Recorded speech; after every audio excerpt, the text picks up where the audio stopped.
ওয়াজের ময়দানটাকে এখন বক্তারা বিজনেসের একটা স্থল বানিয়ে নিয়েছে। সবাই যে এমন বিষয়টা তা কিন্তু না। অবশ্য কিছু ভালো আছে।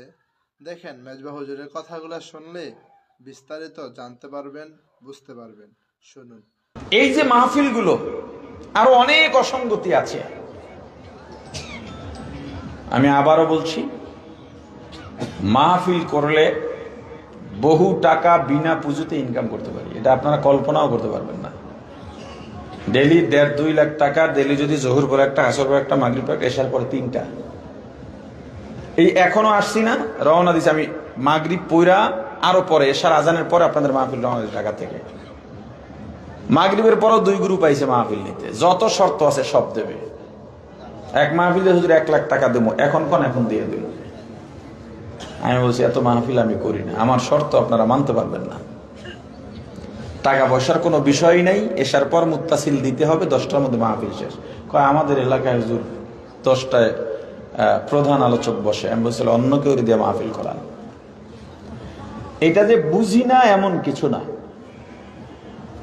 এই যে মাহফিল, আব্দুল সত্তার ভাই আমার কোম্পানির একজন ইনভেস্টর, বহুদিন ঘুরছে, এরপরে দিছি, এসার পর শেষ পর্যন্ত হুজুর 9টায় দিব, আপনি 10টায় শেষ করেন। এই শর্তে আসছে, 9:30 দিলেও 10টায় শেষ করতাম।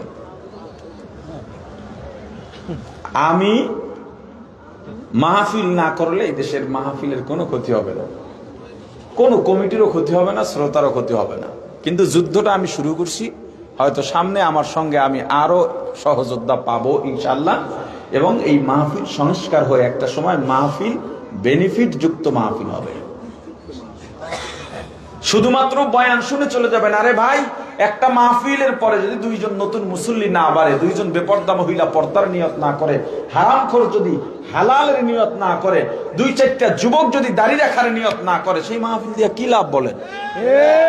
এটা শুধু একটা রুসুমে পরিণত হয়েছে, লেনদেনের একটা সম্পর্কে এটা জড়ায় গেছে মাহফিলটা।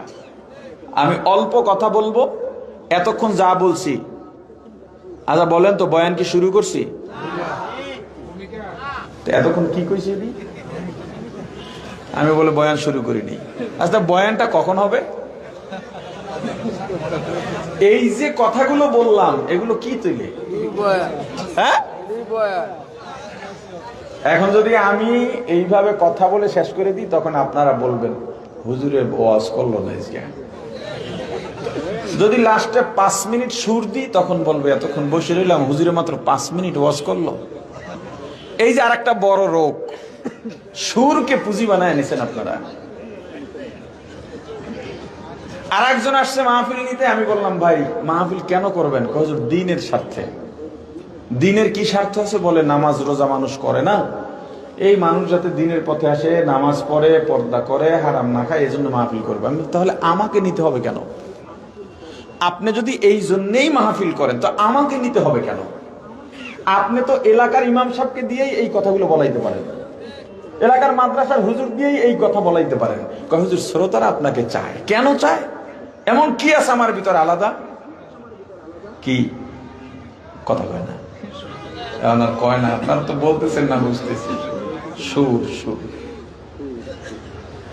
সুর খারাপ কিছু না, কিন্তু এইটাকে যদি আপনি মূল বানান, তাহলে পুরাটাই খারাপ। আপনি আসবেন দ্বীন শিখতে, সেখানে আল্লাহ কণ্ঠ দিয়েছেন, এই কণ্ঠের আলাদা কোনো যোগ্যতা দিয়া কণ্ঠ পাওয়া যায় না, কোনো সনদ দিয়া পাওয়া যায় না, কোনো শিক্ষা দিয়া পাওয়া যায় না, ক্ষমতা দিয়া পাওয়া যায় না।